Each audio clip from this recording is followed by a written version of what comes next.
Welcome to Good News. I'm Mr. James.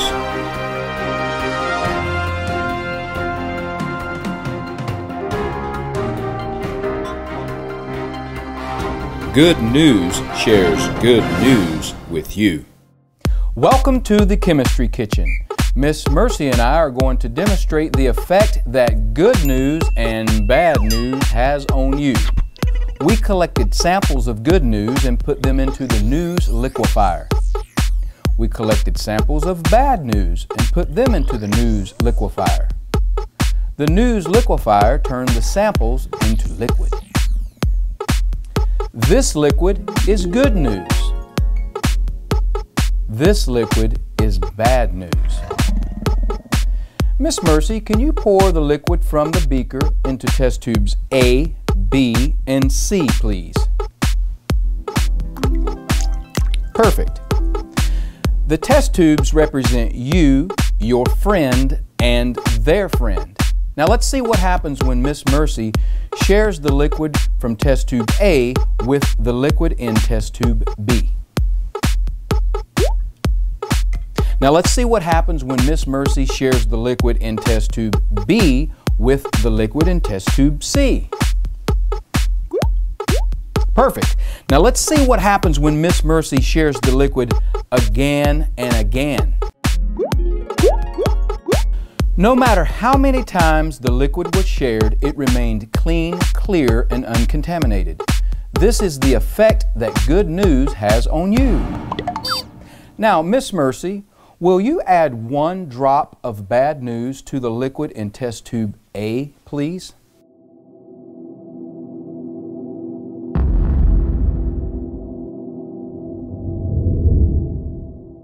Wow! 1 drop of bad news contaminated all the liquid in test tube A. Now let's see what happens when Miss Mercy shares the liquid in test tube A with the liquid in test tube B.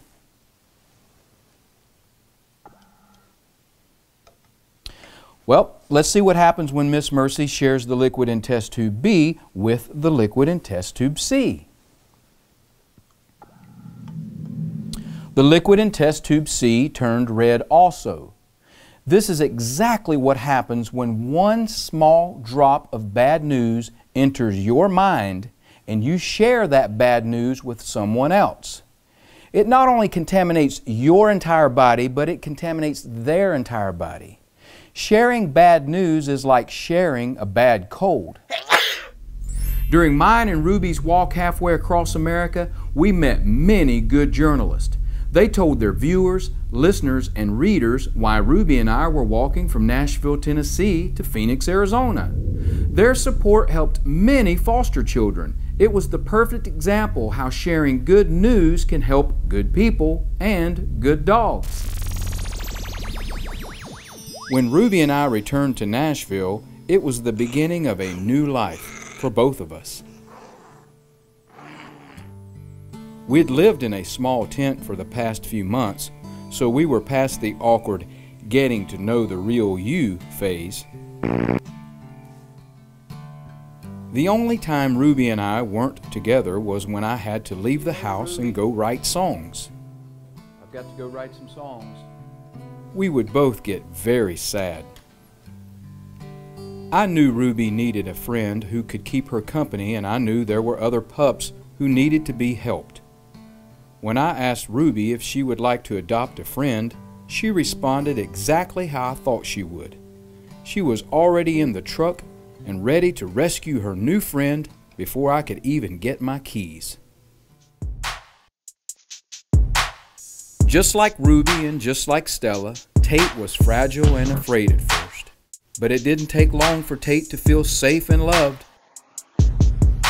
Tate and Ruby played and played and played. They hiked.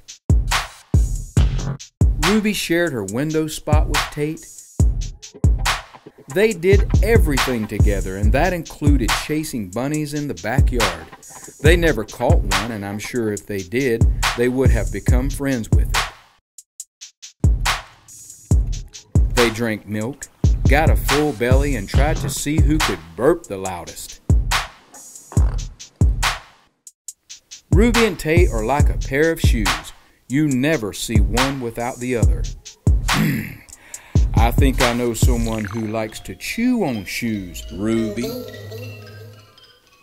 I can only imagine if Tate were never adopted.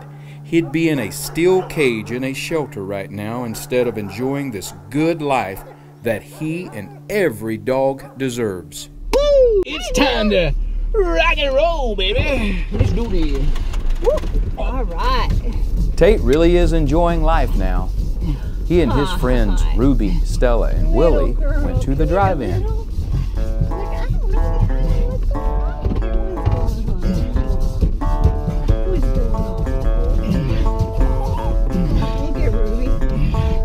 We got 4 dogs in here, and that means 4 dog butts. So we need some air.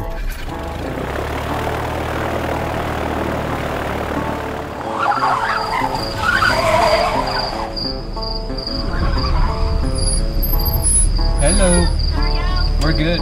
So the Lego movie's on screen too, which is right here in front of you. Okay. So just go to the end of the wide fence, hang a left. Y'all have fun. Thank you. Thank you. Hey, Ruby.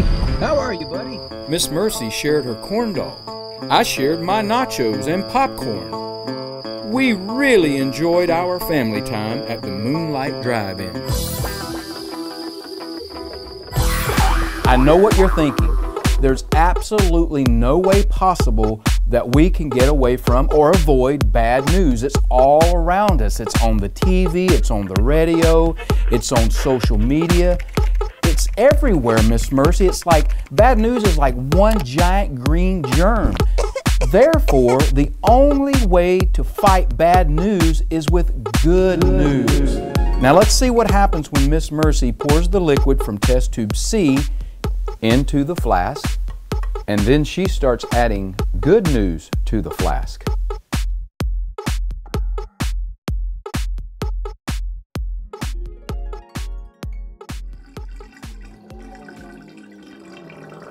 Notice that the liquid is getting more and more clearer and less contaminated? Well, that's exactly what we have to do every single day. We have to fill our minds with good news, good conversations, good environments, good movies, good music, good books, so that our minds remain uncontaminated and our bodies remain in good health.